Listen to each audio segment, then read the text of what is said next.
Hi, welcome back to the Personality Hacker Podcast. My name is Joel Mark Witt. And I'm Antonia Dodge. We've been talking lately about a concept that's called the just world theory, or I would even call it the just world fallacy.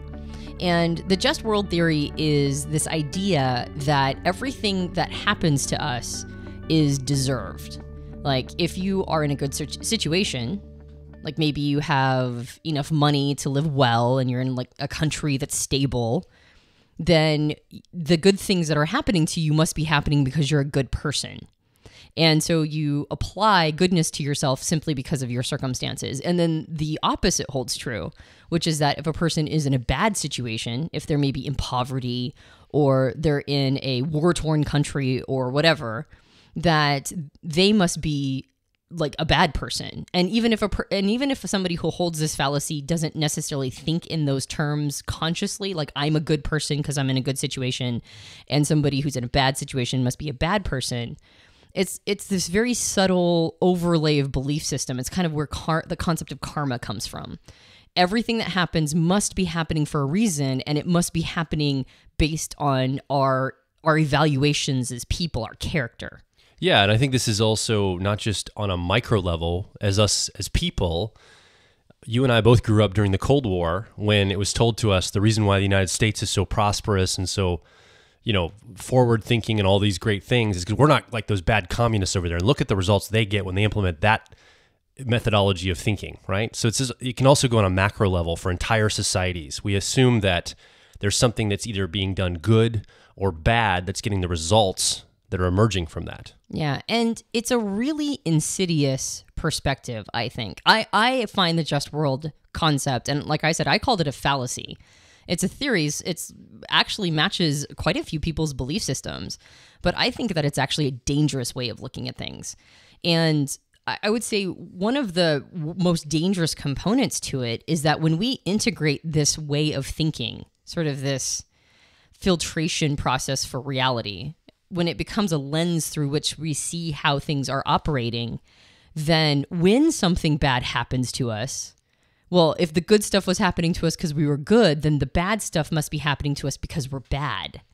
And so when we take it on for ourselves, like maybe somebody's a victim of a terrible crime. I think this happens to people who are like rape victims, that they've integrated this concept. And so when they think about this horrible thing that happened to them, they take responsibility for having been maybe in the wrong place at the wrong time, or just having to been around somebody who was like a dangerous predator. They somehow believe that that was supposed to happen to them, or that they deserved it in some way. And as you can imagine, that's going to halt their healing process like crazy, because there's no sense in that. There's no sense in believing that somebody else's, being a predator, and you just happen to cross paths with them. Like, everybody knows that the victim should not be blaming themselves for being victimized. And so when we integrate this concept, then we take credit for things that we shouldn't be taking credit for, and we beat ourselves up for things that we shouldn't be beating ourselves up for, because in a lot of ways, these things were outside of our control. Now, I guess the big question becomes, if we're into personal development and we see ourselves as creators in our world as opposed to victims, and we see ourselves as being responsible for the world's, for the life that we live, how do those two things gel? Like, if we're going to see that not everything that happens to us is based on who we are and an evaluation of our character, and at the same time we see ourselves as being responsible for the lives that we craft, how do you reconcile those two concepts? Like, aren't they contradictory? Yeah, I think also when we're talking about this and we apply blame or reward to our own internal goodness, we really are zooming in on what we've talked a lot about here at Personality Hacker, which is the idea of cause and effect thinking. We think that there's one singular cause, or maybe just a couple causes, and the effect is this one thing. And often that cause is tethered to what you're talking about, this idea of karma or justness or goodness or badness. And it's almost a childlike view of a lot of things. And if you have children, you know what I'm talking about. How many times have your children said to you, "That's unfair. Johnny got such and such and I didn't," or whatever. This notion that children have this sense that there's an ultimate justice to be had and life is fair, and there's this overarching sense that things are going to, at the end of the day, balance out. The balance sheet will be at an equal level at the end of the day. And for some reason, that childlike notion gets carried over into adulthood, and I have no idea why in particular. I mean, I have some theories and some ideas, but I think you're right. I think it's very insidious because it creates such a simplistic view of the world. It's really hard to get a sense of the complexities that are running to create what we talk about here at Personality Hacker and systems thinking terms, emergence of entire systems running. If you haven't heard our podcast on systems thinking, I think it's one of our best podcasts. It really details down through this idea that there is no such thing as cause and effect. Everything is an emergent property, an inevitable emergent property of an entire system of things running. And it's really a way of thinking. It's shifting your mindset from cause and effect thinking into systems thinking. And I think this notion that there is a just overarching structure to things, I think comes from, on the heels of, a lot of religious and theological thought. So this notion that at the end of the day, you're good, you go to heaven or to an ascended place, whatever the religious expression you have, whether it's Christianity or Islam or Judaism or some other, religious expression, you somehow have a better result if you're good, and you have a bad result if you're bad. It's almost a cause-effect way to sway morality in people's hearts and minds. And I think that simplistic view almost, and look at the language in religious terms, it's you're children of God, you're this child-parent dynamic. Again, it's this idea that there's a big parent in the sky, whatever God you serve is, that's going to equal the balance at the end of the day. It's such a human way of looking at it from almost like a childlike perspective, that there's going to be this balance sheet at the end of the day. And I think that's where it comes from. And it's very dependent on hoping that you can somehow earn good favor with the gods or the God of up there and be good enough to get rewarded for that. So I think this really comes from our very simplistic view in the way that we set up our religious practices and the way we see theology. Yeah. Well, and I mean, even if there is a God or gods, if we look at nature and how all of nature works, nothing works in cause and effect in nature. It all works in systems. And the complexity of our lives indicates that even if there is a God or gods, they're clearly they're clearly minds that have implemented systems to allow things to emerge the way that they have, because that's how all of nature works. So it's not necessarily to preclude whether or not, God or gods exist. It's actually more how we interpret that and how we almost kind of like the emotional security blankets that we build when we have to think of things in such dichotomous terms, that good always follows good and is attached to good and is always on the side of good, and bad is attached to bad and comes from bad and it makes bad. Like when we think of things in such simplistic cause-effect terms, then that's when we get ourselves in trouble, because most of reality is going to contradict that thinking. Well, yeah, but there's built-in mechanisms to help solve that. So, for example, let's say a little child in a developing country is suffering from a disease or malnutrition. You could look at this cause and effect, the world is just, and you'd look at that and say, well, that's unjust. That poor child is suffering. And as soon as you'd bring that to somebody that has that framework of a just world, let's say you brought that to someone with the background in Christianity, I'm just most familiar with that because it's where I come from, they would say, well, it's not that child's specific bad doing that caused this. It's all of humanity's turning their backs on God that now is filtering down to that child to experience that suffering they're experiencing. So it's still a cause and effect. It just has a mechanism to take it meta. And again, I think the word insidious is very good here, because taking it meta like that makes it bulletproof. It makes it so that it doesn't matter how much suffering there is, there's always a quote unquote answer to keep this justness or this balance sheet of the world going at all times. Yeah. So I think when we choose to look at things in a more empowered way, in a less dichotomous, dualistic, good, bad, regardless of whatever the meta, the meta story or meta narrative is. And you could be an extremely religious person and still have a concept of complexity, not think in terms of a just world concept. Like, you could be religious and still understand that there's a lot of stuff that happens to us as individuals that has completely neutral, causes or like comes from a place of neutrality as opposed to a place of make wrongs or make rights. Like this having to necessarily project an evaluative narrative on top of it, that if good things are happening, it's because the person deserves it and they must be good. And if they have bad results, it must be because they're bad. And I don't think anybody actually, like if you were to sit down and talk to, I don't care what the person's perspective, theology, paradigm, whatever their worldview is, I think if you put it down into those terms, most people would say that that's not how they see the world. Most people would indicate that there's a lot more complexity than just that. But I think the reason why I use the word insidious is because I don't think it's a worldview that people are aware of. I don't think it's conscious for them.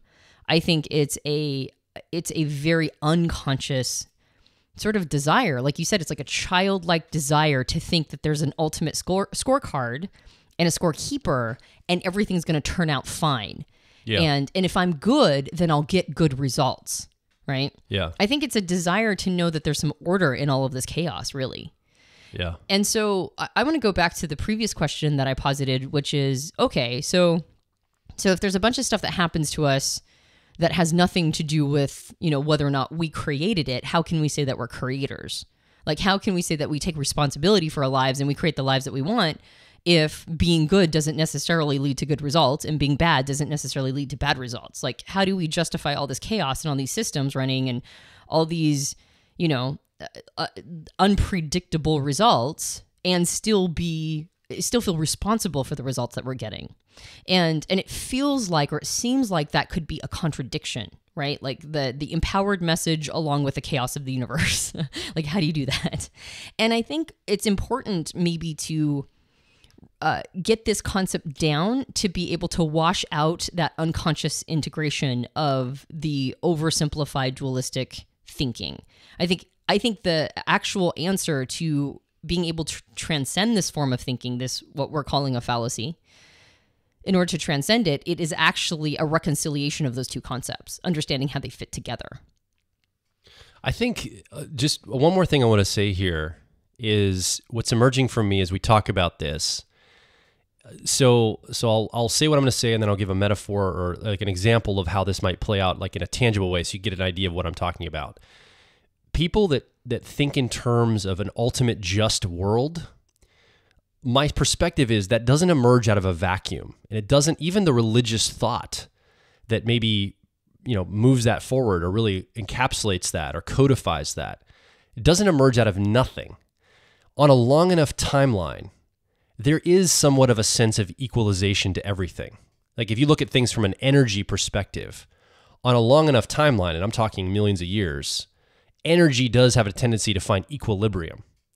But when you're zoomed in on a micro level, in a lifetime, for example, or even a people group over several thousand years, you're zoomed into just a slice of time, and it's difficult to like once you start applying narrative to it and you start to moralize it, like it may not bear out in what your instincts, what your gut, your intuition is telling you on a long enough timeline of energy equilibrium. And this really hits home. I had an INTJ friend of mine who was a professional online poker player, right? And he would get on his computer and he would open up like 6 different tabs. And this is how he funded his life. He would play poker every day. I think he averaged between $10 and $20 an hour playing poker. Real smart guy. He'd figured out all these algorithms to play poker, to know when to fold, when to play a hand, and all this stuff. He just followed his rules and his system he built, and he averaged between $10 and $20 an hour. And that was his livelihood. That's what he did to fund his life, and he loved doing it. And I asked him, I said, what's the secret to winning at poker? He said, the secret is it's not just one game. It's not just 10 games. It's one giant game over your lifetime. So you can't measure all your results on playing 1 or 2 games or even 1 or 2 hands. I'm measuring my results over the next 5 years, because over time, I'm averaging about $10 to $20 an hour over a long period of time. If you just measured maybe last hour, he told me, I might have lost $300 in that hour. I didn't make $10 or $20 an hour. It was the long game. It was the entirety of the play. And so I see this in the same terms of like things becoming just or equalized over a long enough timeline. There's some truth to that. I think the word just has so much that carries with it. It's so much narrative attached to the word just, quote unquote, like things being just. But ultimately, I think the instinct, the reason why we try to see things in this way, is because we have a gut level intuition that energy does have a sense of equilibrium. So I wanted to point that out because I can see us in this conversation moving from narrative into talking about energy, and I think that's going to help us bridge that gap when we get there. Yeah, I think that there's a lot of wisdom in what you just said. And actually, I was going to say that if you look at things in terms of systems thinking, and by the way, I like the systems thinking podcast as long as you can get past all my word whiskers, because it's an earlier podcast. I have a billion word whiskers in that, but as long as you're okay with me and my right likes, it's a great podcast, actually. You should probably go listen to it. Right? Yeah, right? Like, and actually somebody called us out on that. They left a review and I hadn't even realized I was doing it. So I was actually really grateful for the person to give that feedback, that criticism, because I was able to work on that word whisker. But in that podcast, I had not. So as long as you're able to get through it, then cool.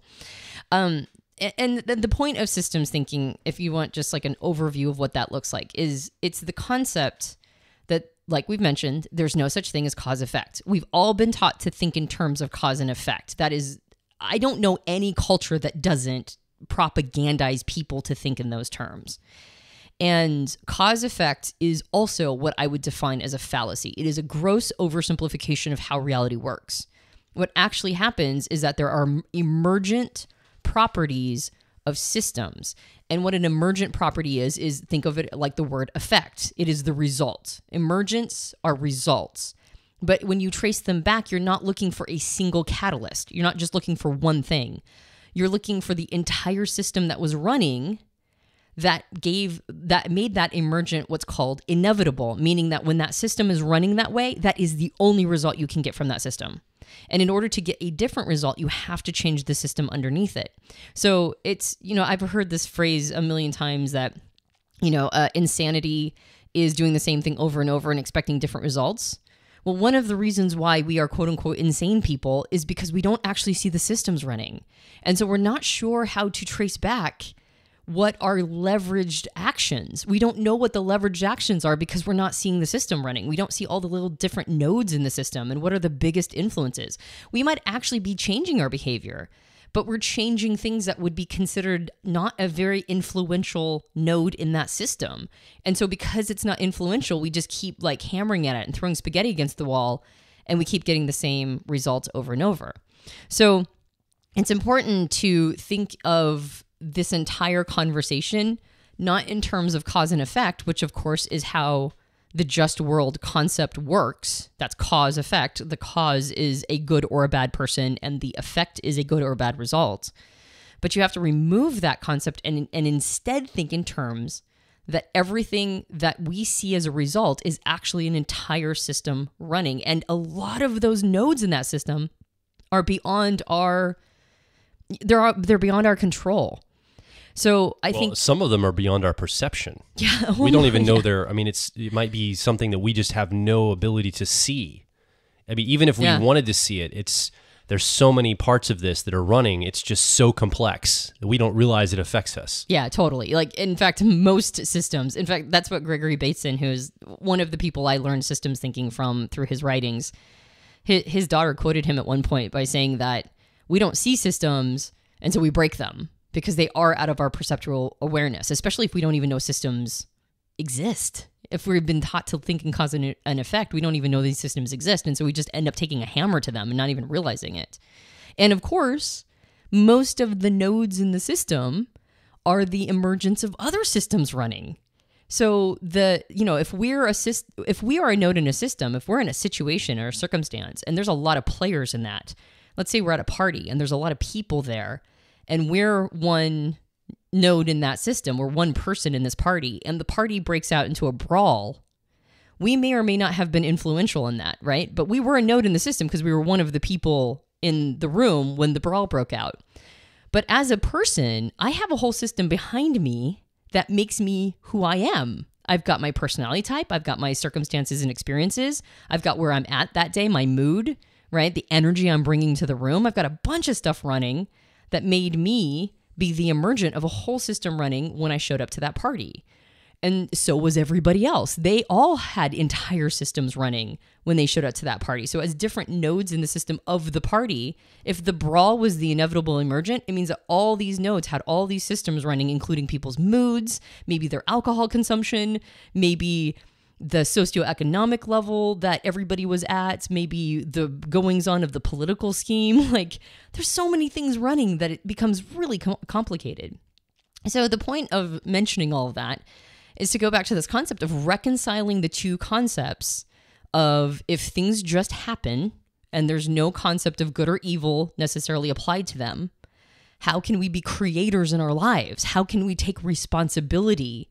How do you reconcile these two concepts together? Like, basically you're trying to say, if we come to the perspective that things don't happen because we're good or bad, you're not necessarily positing that everything is just completely chaos in the world. You're saying that against the idea of a just world theory where there's a reward system or a punishment system overarching that equalizes everything, if we agree that's not how things work, and maybe there's more of just this emergence of random things, there's not based on any kind of moral equation happening, how do we reconcile that with this notion, what we talk about all the time here at Personality Hacker, is that you are empowered to make changes in your life and to influence the way your life goes? How do we reconcile the randomness of not seeing things in a moralistic way with the empowerment that we want people to feel? Yeah, exactly. I think I stated it that way because if I was confused about what we were talking about, that's how I would be confused. Okay. Like, I'd be like, well, then if you're saying everything is just chaos, how am I supposed to take responsibility? Or random, right? Yeah, exactly. Exactly, random. And I think there's a couple different distinctions that help with this. The first one is realizing that you actually mentioned something. I kind of want you to say it because it was so beautiful. Oh, offline beforehand? Yeah. Well, I think I just said that we have more influence over aspects or nodes in the system than we realize. Like, the ones we have influence over, we have more influence over those than we realize. And we have less influence over the things we think we have influence over than we realize as well. So we tend to, as people, overvalue the influence or control we have over things that are actually completely out of our control or influence. And we tend to undervalue the influence or control over nodes or things in our systems that are running that we actually have way more influence over. Yeah, so I would say the reconciliation happens in part by getting good at knowing what you can influence and what you can't. That's part of it. That's part of getting really good at systems thinking, is being able to see a result and then trace it back to its roots, like roots with an S, not root, not one singular cause, but many elements that were influencing it. And then being able to look at those influencers and go, which is the one that I can personally influence? And when you get to that level, you realize that there are a lot of other influencers that kind of have nothing to do with you, or may like most of the time, you even mentioned on a long enough timeline, things do have a tendency to energetically balance in this way. There's like an energetic equilibrium, but that could take, decades, millennia, right? It could take a long time to get there. And so one of the biggest nodes in every system, it's very rare when this is not one of the biggest nodes in a system, is time. Time is a massive node in almost every system running. So recognizing timelines, which is something we can't do anything about. Time just keeps going at the pace that it's going. It doesn't care about us.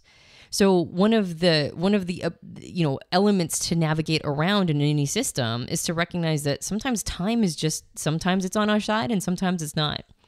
I used to have a phrase that I grew up with, which was time and unforeseen occurrence befalls us all. It's a scriptural reference. And it's basically saying that, like, sometimes luck just isn't on your side. Like, sometimes you're just at the wrong place at the wrong time.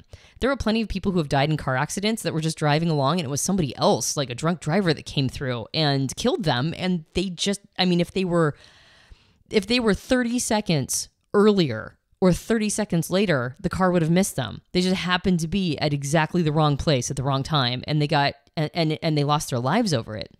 So sometimes time as a major node in the system is just it just is doing whatever it's doing.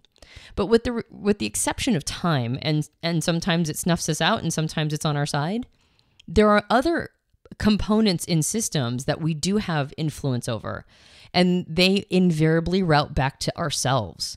The control that we have over how we show up as people, the control that we have over the kind of person we want to be, and the energy that we bring to a circumstance or a situation. And as soon as you realize that you have some influence over what's going on based on yourself, recognizing that that is the one thing you can influence, then you have a sense of responsibility now to do something about that. And that's how we become creators. We become creators in the sense that if we are able to work on ourselves and to become the best version of ourselves and to show up with skills and tools and perspectives and energy that can have a massive influence over the environments that we're in, then we have a responsibility to do that. So we can both recognize that sometimes it's out of our control, like in the environment around us, while also still keeping that sense of being responsible and a creator in our life. I think that's a really good point. And I think the work is identifying and getting really precise and calibrated to the nodes in the system of your life that are running that you have direct influence over, and the nodes in the system of your life that are running that you don't have direct influence over. And it's almost like when you find this, when you discover this, you almost map out the systems of your life. You could sit down literally on a piece of paper and say, here's the result I'm getting. Maybe it's fighting with your spouse or lover. You would put that in the middle, and then you would draw out from there all the things that are running, you and your spouse, your backgrounds, all the different parts of that are running.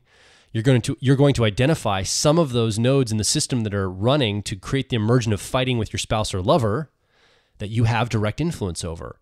And then you're going to realize there's some things just completely out of your control, completely out of your influence. You can't influence maybe how you grew up. Maybe you were abused as a child. That's something that's anchored into you, and you can't change the past. So that's something that's static that you have maybe some influence on how you feel about it, but you don't have influence on the actual event itself maybe. Just an example I'm pulling out. But getting really clear on what it is you have control over, or at least influence over, and not have influence over, I think would be a really good first step, because what it allows you to do is it allows you to feel empowered over the things that are in your power to take some control and some influence over. And man, that is a really refreshing place to come from, to realize just how much more control or influence you have over the things that you can pull the levers on. Versus, and often what we do is we'll hand over those parts to other people. We'll just outsource them or hand them over. And taking control back, when we talk about personal responsibility or taking control over your life, we're not talking about all aspects of your life. That's impossible. You can't control every aspect of your life or influence every aspect of your life. What we're talking about are the things you've identified systemically that you do have influence over, taking control and influence back on those things, and almost just saying, look, I can't control anything outside of my frame, so if it's something I don't have influence over, I'm just going to let it go. I'm not going to sweat the small stuff on stuff I can't control anyway. I'm not going to sit here and worry and fret about it. I can't control that element. I can't influence that element. So it's not really something I should be worried about. Now that's like, Joe, that sounds a lot easier than it is. Of course, like this in my life and Antonia's life, all of our lives, we all have a tendency to do this. It's not like anybody's perfect at this, but this is the vision, I guess, for what we're trying to do here. We're trying to get a vision for what we can become as a person, and get really precise and calibrated to the things, the levers in our life we could pull and control and influence that give us the results that we'd be much more happy with. And the better we get at that technology of recognizing how systems work, the better we get at recognizing when something was just out of our ability to influence. And then we don't have to take blame on ourselves. I think that's a distinction, too, that this helps with, is this difference between blame and responsibility. When something bad happens, we want to avoid something bad, so we immediately go to the etymology of who's to blame. And I think we're actually pretty bad at assigning blame. We're not good at it. Starting with as children, when we do make wrongs on our siblings, our sibling accidentally tripped us, and we assumed it was like part of this like huge strategy to make our lives miserable. Like, we're really bad at assigning blame.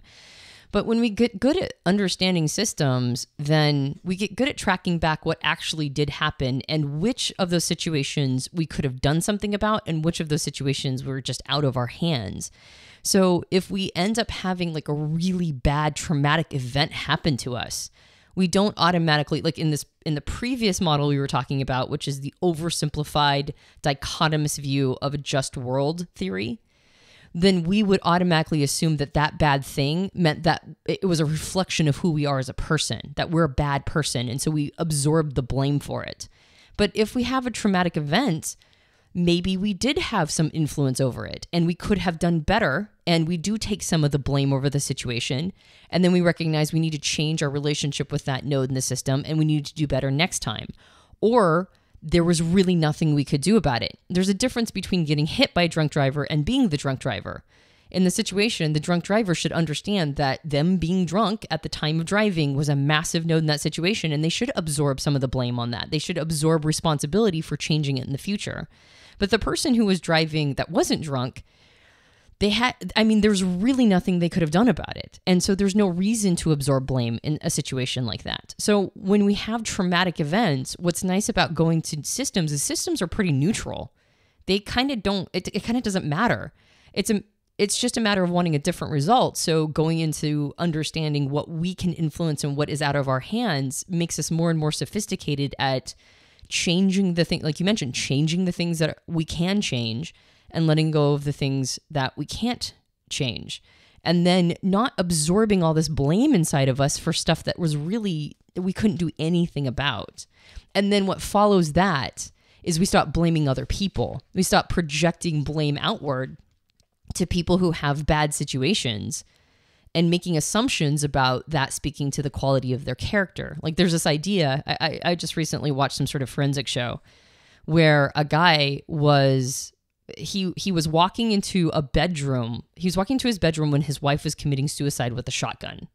And because he was just a couple feet away from her when she killed herself, or I don't know how you kill yourself with a shotgun. I can't even imagine how that would work, but I think that's what it was. It was a gun though. She killed herself with a gun. And because of him having had been in the room when it happened, and it was just coincidental, they ended up thinking that he was the person who had killed her, that it wasn't suicide, it was murder. And it was forensic evidence that, eventually made it so that they understood it was impossible for him to have done that, but it took years to vindicate him. And he said before that, he assumed every single person in prison deserved to be in prison. He just assumed everybody in prison was guilty. And then when he got so close to being imprisoned himself when he was innocent, all of a sudden it reframed how he saw that. Those are the kinds of things that systems thinking allows us to have, like we're open to understanding that sometimes systems are running that just happened to us and the result is not good, but that doesn't mean that we made that result be not good through the quality of our character. So then we have some openness when we're judging other people. We're not assuming that they're in good situations, like they're wealthy, so therefore, like God wanted them to be rich, or they're poor, and so therefore they must be bad people and they don't want to work hard. Like these are the kinds of thinking that emerge when you have a just world theory behind you. Bad people, poor people are bad and rich people are good. Well, that's of course not how it works. or the inverse, rich people are always bad. And, if I give a vow of poverty, then I'm good. Yeah, exactly. Like poor people are the salt of the earth, real workers in the world. And the rich people are just like the vampiric, people siphoning the wealth from everybody else. Like these are not accurate representations of reality at all. And they're usually very unconscious ways of thinking. But when you consciously move into systems thinking, you start to recognize that you can't judge an emergent until you understand the system for both yourself and for other people. And so the reconciliation is recognizing there is an element of chaos to the world that we really can't control, and there's a bunch of elements we can control. Or there might be a bunch of elements we can control, and if we can, then the responsibility is on us to do what we can to influence them for the positive. So I think as we start to wrap up here, this idea of this just world theory, this idea of everything's going to be equalized at the end of the days or whatever. Again, I posited early in the podcast that's probably an energetic underpinning that our intuition, our gut as people get, that ultimately things do have equilibrium on a long enough timeline. The fact of the matter is we only live about 80 to 100 years. So it's hard for us to feel that or see that systemically or even in a real way in our lifetimes, because We don't have the perspective. Now, history allows us to see some of this. History allows us to look back in time and to start noticing the patterns of energies basically balancing themselves out. So I think that's one of the things we could start to see. And again, that's a systems way of seeing where meta-narratives maybe emerge from, this idea of energy equilibrium. Well, and I think one of the ways that we as collective, as humans, have decided to be a node in the system of justice more is by, through, however you want to see it, whether or not we were, created to feel this way or whether we evolved to be rewarded to feel this way. We pretty much want to have, to have the freedom to live our lives and let other people live their lives. And the further along we get to, wanting good things for ourselves and others as the human race, the more we implement things like judicial systems and we implement our own form of justice. We implement like, oh, you killed somebody? Well, you're not really allowed to play with everybody else anymore. That's not acceptable. And so the more we do that, the more we influence the note of how societies treat each other and how we treat each other within those societies.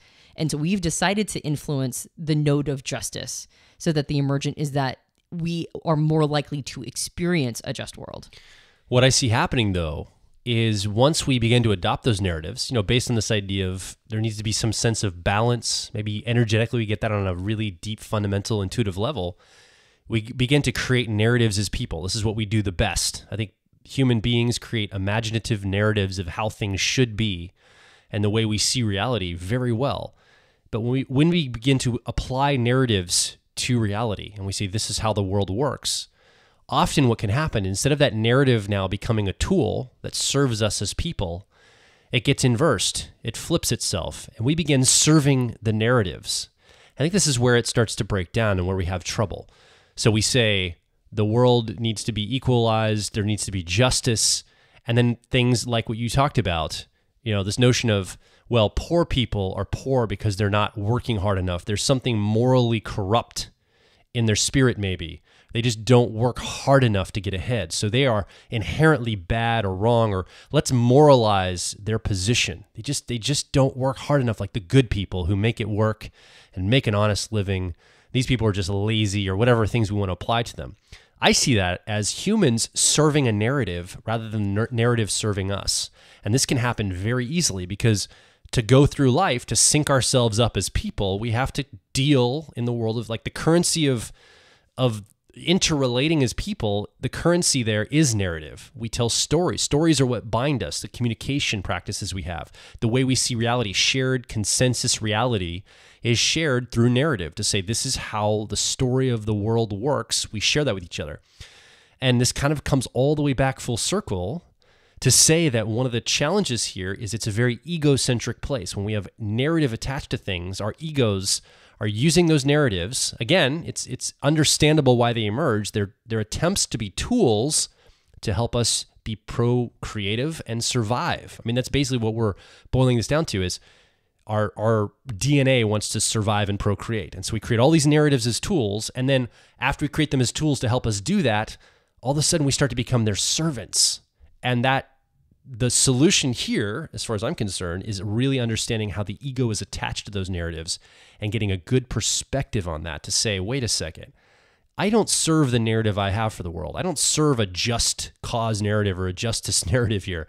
That's really a tool that was developed by humans that should be serving me and society and us as people. That's a tool we can utilize to help us as a collective, for example, not allow murder to run rampant, right? These are tools we can use to have a better society, a better life. And I think there's the core of the work that needs to be done is to realize that if we can detach narrative and the idea of serving narrative and make it subservient to us, make the things we set up in our lives serving us rather than the other way around, I believe that is the first step into finding some solutions for these ways of thinking. Yeah, it's the reason why Robert Anton Wilson always annotates belief system to BS. He's like, as soon as we get too attached to our narratives, as soon as we get too attached to our beliefs, that's when we shut off our ability to learn. It's when we shut off our ability to take in more information because we have to filter everything through this belief system. So his recommendation is that we become belief system agnostic. Like we see them as tools and we pick them up as their as they're necessary. There might be a time period or a system where feeling that just world is the right perspective for that moment. There might be a context where thinking that good people have good results and bad people have bad results, or on the flip side, if a person's having a good result, that means they're a good person. And if they're having a bad result, that means they're a bad person. There might be a context where that perspective is actually an okay perspective for that context. Like there might be a situation where that works out, but the inability to let go of it, the inability to see beyond it, or to go, well, that might be contextually accurate, but it's not going to be holistically accurate, is when you're able to now navigate through the world in a far more sophisticated way and not say take blame on that it isn't yours to have, or celebrate something that isn't your win, or project onto somebody else blame that isn't theirs, or a win that isn't theirs as well. What do you think? You've been here with us, having this conversation, listening in. Now we want to hear your voice. Come over to personalityhacker.com, leave a comment or ask a question directly below this podcast on our website. You can also join our community of like minds over at facebook.com/personalityhacker or twitter.com/personalityhack, HACK. Yeah, if you like this podcast, you can subscribe to us on iTunes and various Android platforms. And if you're feeling particularly magnanimous, you can leave us a rating and review on iTunes. That helps us out a lot. I'd invite you to also introduce us to a family or friend of yours who you think would resonate with some of the ideas and topics we talk about here. It's a great way for you and your friend or family member to start dialogue around some of these ideas. It's a great way to start intuitive conversation and in conversation about where we're headed next and some of these ideas, to play with them in the real world, see how they apply, see what kind of application you can find, or some nuances or some questions that you come up with together that you can really get a sense of how these things move forward for all of us. So I'd really invite you, if this resonates with you, introduce us to somebody you think these types of things would also resonate with. My name is Joel Mark Witt. And I'm Antonia Dodge. We'll talk with you on the next Personality Hacker podcast.